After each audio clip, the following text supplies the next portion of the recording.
She was missing for 12 days. When I finally saw her again, she asked for a divorce. They told me she was kidnapped, but the truth was worse. I followed her lies, and they led me to... I remember the morning Sarah left for work. It wasn't anything unusual, nothing that would hint at the nightmare that would unfold just hours later. The sun was still low in the sky, casting soft golden light through our kitchen window as I sipped my coffee, trying to wake up. Sarah was always the early riser. She'd get up before me, make breakfast, check her emails, get ready for work. Sometimes I'd wake up to the smell of her perfume lingering in the air, the faint scent of roses that clung to her hair. This time she'd left early, as usual. The goodbye kiss was quick, almost like she had something on her mind. But I didn't think much of it. I was too tired to notice anything strange. It was a typical morning. She had always been the steady one. I, on the other hand, had a tendency to get lost in my thoughts, distracted by work, by projects. I never noticed how things had slowly changed between us. A few more silent dinners here, a few more cold shoulders there. But I told myself it was nothing. We'd been married for almost 12 years after all. Surely a rough patch was to be expected. Right? By mid-morning, I was deep into a project when my phone rang. It was the police. "Mr. Matthews?" The officer's voice was calm, but there was an edge to it that I couldn't place. "We found your wife's car. It's on the side of the road about 10 miles from here. There are no signs of her, but we believe she may have been taken." The words hit me like a cold wave. Kidnapped? I barely processed it. My mind scrambled, trying to understand. Taken? What do you mean, taken? "We don't know yet. We're still investigating, but we need you to come to the station. It's best if you bring someone with you." My heart started to race. I couldn't breathe. My wife, the woman I loved, was missing. And the worst part? I couldn't imagine why anyone would take her. I rushed to the station. The officer at the desk handed me a few papers, and we went over the details. Her car had been found abandoned on the outskirts of town. There were no signs of struggle, no ransom notes, no phone calls. Just her car, left as if someone had simply disappeared. The search began. The police scoured the area for any trace of Sarah. They asked questions, interviewed people, but it felt like they were grasping at straws. Hours stretched on with no news, and with each passing moment, I felt like I was losing a grip on reality. That night I stayed up, watching the door, waiting. I couldn't sleep. I kept hoping she'd walk through it, laughing, telling me it was all some kind of misunderstanding. But she didn't. The next few days were a blur. The police called me daily, updating me with no new information. They set up a task force, pulled in all their resources, but nothing. There were no signs of Sarah, just empty roads, dark nights, and the nagging thought that something was terribly wrong. Then a week later, the phone rang again. "Mr. Matthews," the voice on the other end was familiar now. "We found her." My stomach dropped. I couldn't find my words. "She's safe. We're bringing her home now. It's a kidnapping case, but she's alive." I felt a rush of relief followed by a wave of confusion. Sarah, alive. My mind spun with questions, but all I could think of was seeing her again. They didn't tell me much. The police made it clear that Sarah hadn't said much herself. She was disoriented, but she was coming home. When she walked through the door, I froze. She looked like herself, but something was off. Her face was pale, and her eyes were empty, hollow, like she'd seen something that had taken a piece of her. I reached out to her, my hands trembling, but she stepped back. "Jason, I need to talk to you." Her voice was cold, flat, no tears, no relief, just distance. It was like a stranger stood in front of me, wearing Sarah's skin. My mind raced. The flood of emotions I had been holding back, fear, relief, anger, now collided. I wanted to embrace her, hold her, reassure her, but instead I just stood there, waiting. "I want a divorce," she said, her words cutting through the space between us like a blade. I blinked, stunned. "What? Sarah, what are you talking about? You've just..." "I've thought it over," she interrupted.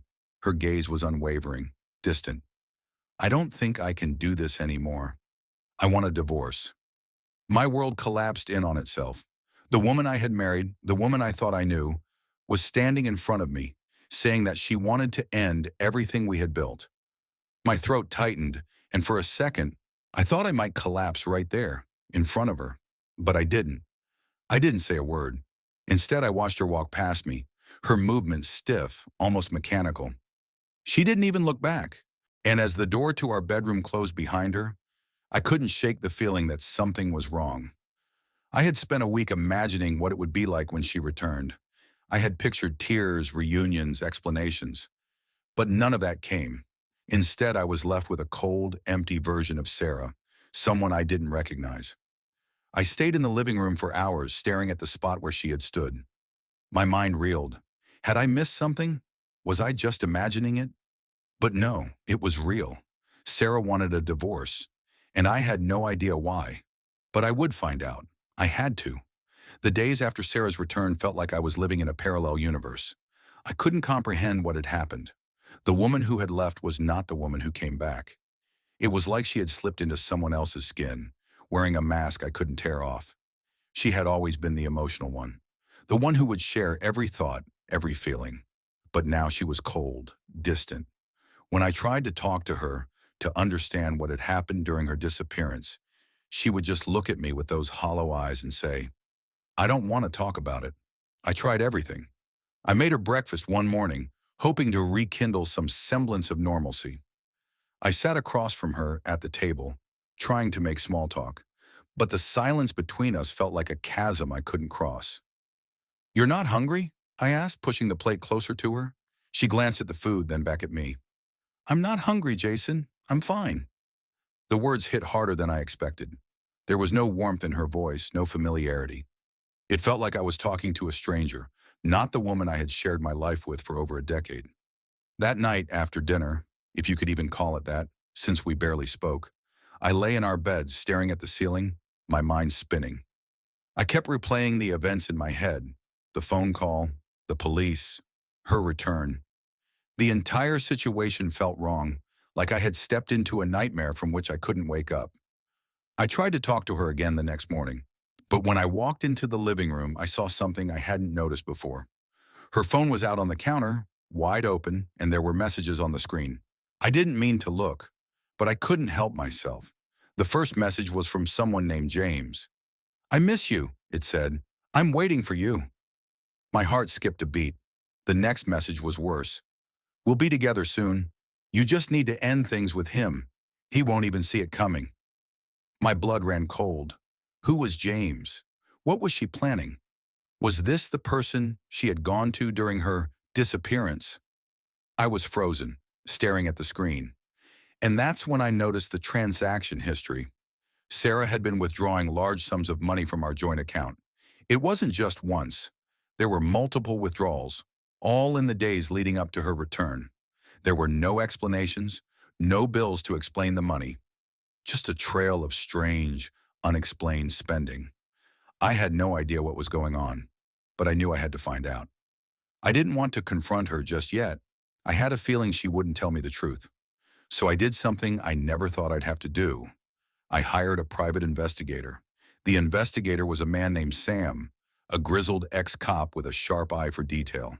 I told him everything I knew, the disappearance, the return, the sudden shift in Sarah's behavior, and asked him to look into her past few weeks. He didn't ask many questions. He just nodded and took the job. A week passed.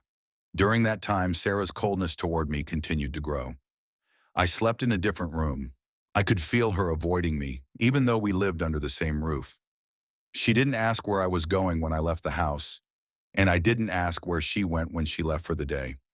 It was like we were two strangers sharing the same space. Then on a Thursday afternoon, Sam called me.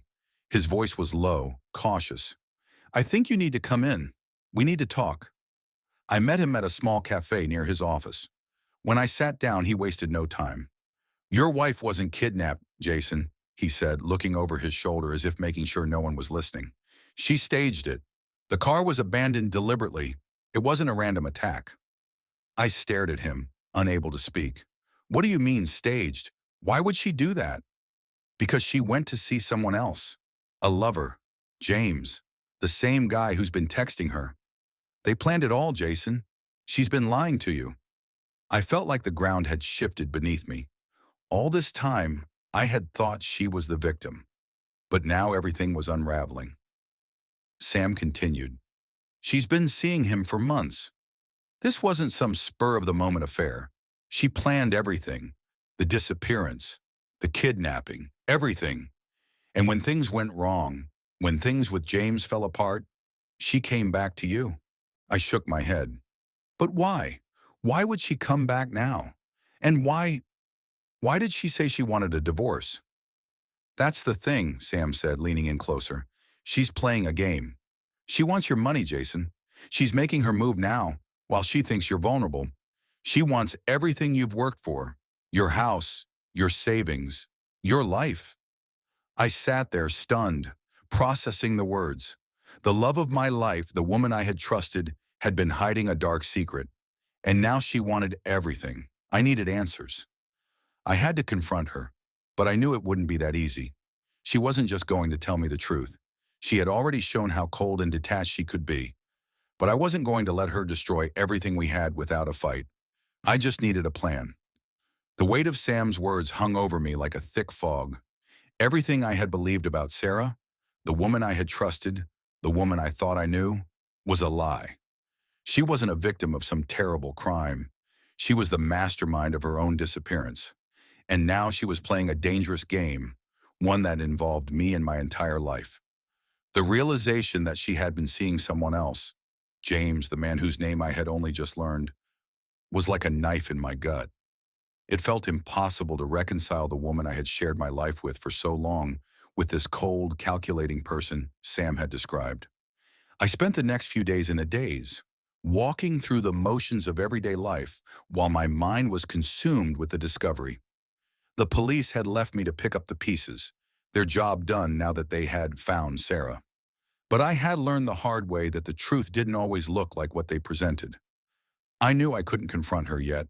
She was still playing the part of the distraught, kidnapped wife. She would deny everything, lie through her teeth if necessary. I needed more evidence, hard proof that I could use against her. I went through the motions at home. Sarah barely spoke to me unless she had to, her coldness growing more pronounced by the day. She still hadn't explained what had happened during her kidnapping. I could feel her pulling further and further away from me with every passing hour. But I wasn't ready to let her go. Not yet. Sam's information had given me the push I needed. I wasn't just going to let her walk away with everything I had worked for. I would dig deeper. If she was going to play games, then so was I. I started by going through Sarah's things. It felt like an invasion, but I had no other choice. Her personal items, her purse, her clothes, her phone, held the answers I was looking for. It was a risk, but I was past caring about what was right or wrong. I had to know the truth. The first thing I found was her phone bill. It was full of strange numbers, calls to unrecognized names, and texts sent at odd hours. One number stood out in particular. I pulled it up in my contacts. It was saved under James. There was no question in my mind now. He was the one who had been behind everything. I tracked the number through a reverse lookup service. James wasn't just some random guy she had been seeing. He was a businessman from the city, well-connected, wealthy.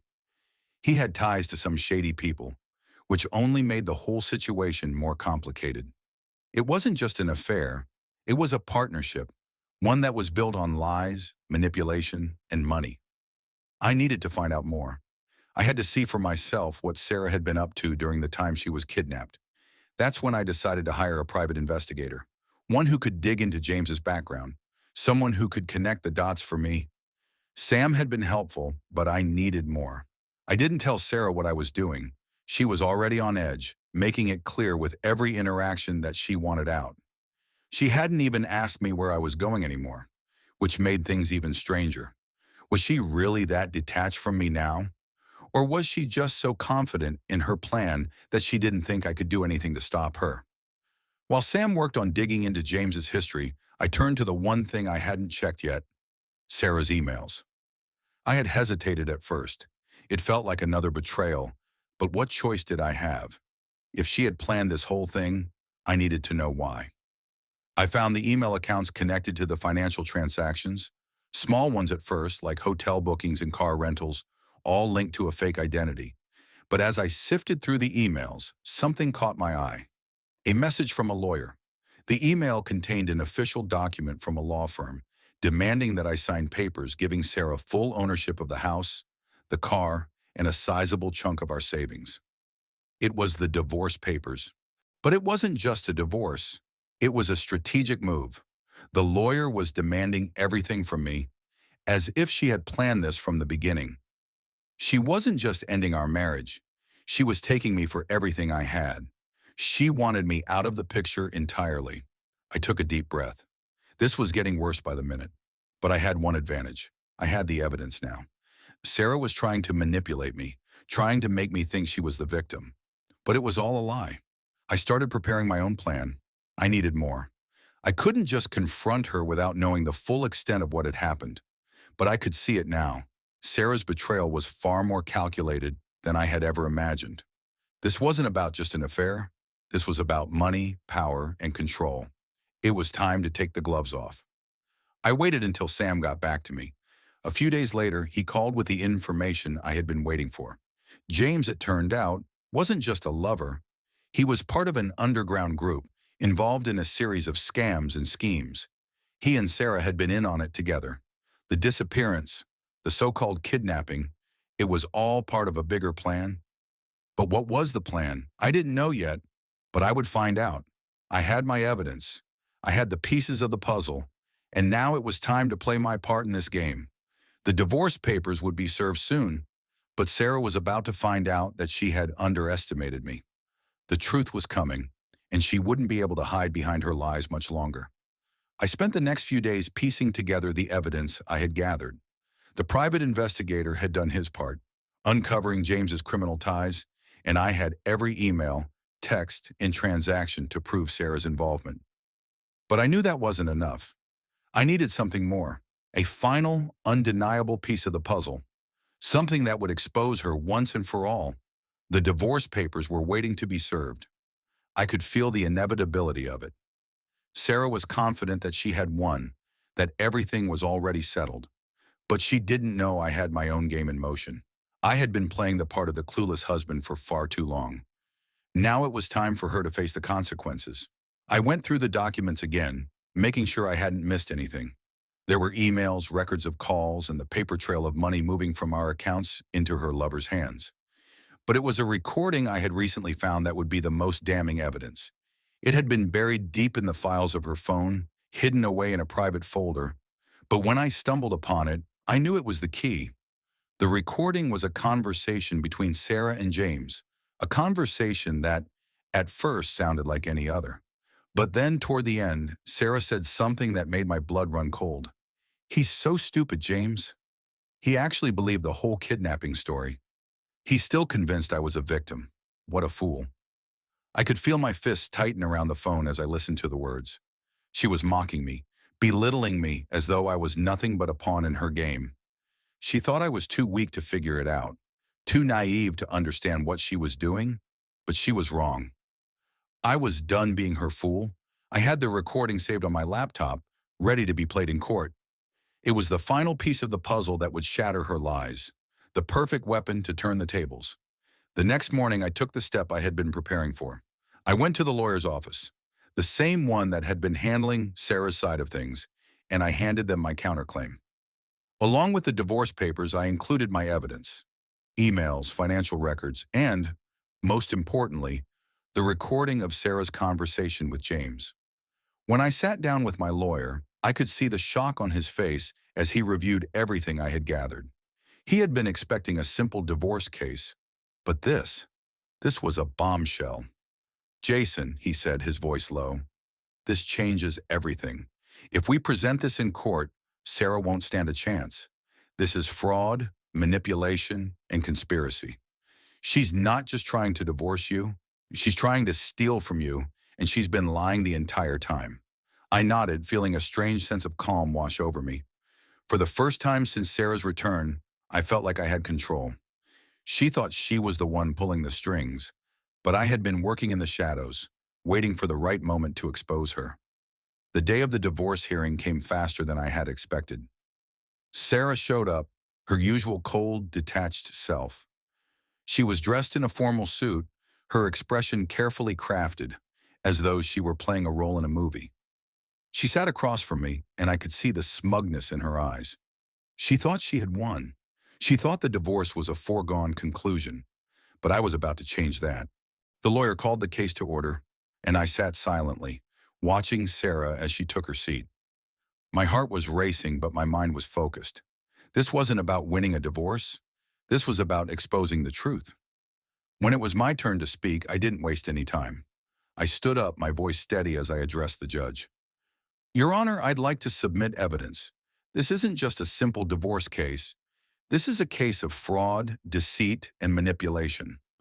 My wife, Sarah, has lied to me, to the authorities, and now she is trying to take everything I have worked for.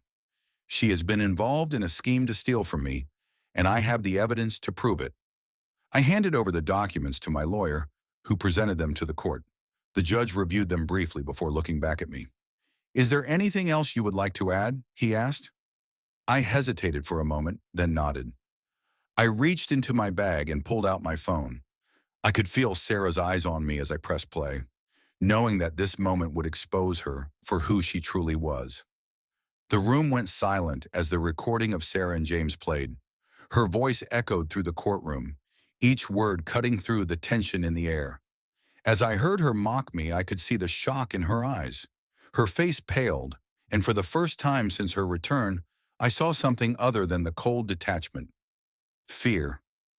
She's been lying, Your Honor, I continued, my voice firm. She wasn't kidnapped. She staged the entire thing, disappeared on her own terms, and then came back to destroy my life. She wanted me to believe she was a victim, but the truth is, she was in control the entire time. There was a long silence after the recording ended. The judge looked at Sarah, then at her lawyer. It was clear that the tide had shifted in my favor. Sarah's lawyer tried to protest, but it was futile. The evidence was irrefutable. The lies had been exposed. The court was on my side. As the hearing continued, I could see Sarah shrinking in her seat, her facade cracking. The smugness was gone, replaced by a desperate attempt to salvage what was left of her reputation. But it was too late. The truth had already come out. By the end of the hearing, the court ruled in my favor. Sarah was granted nothing. No house, no car, no savings. She had nothing left but the wreckage of her own actions. The judge ordered her to leave the courtroom immediately. I didn't watch her leave. I didn't need to. She had tried to destroy me. She had played her game. But in the end, she lost. And as for me, I was finally free. I was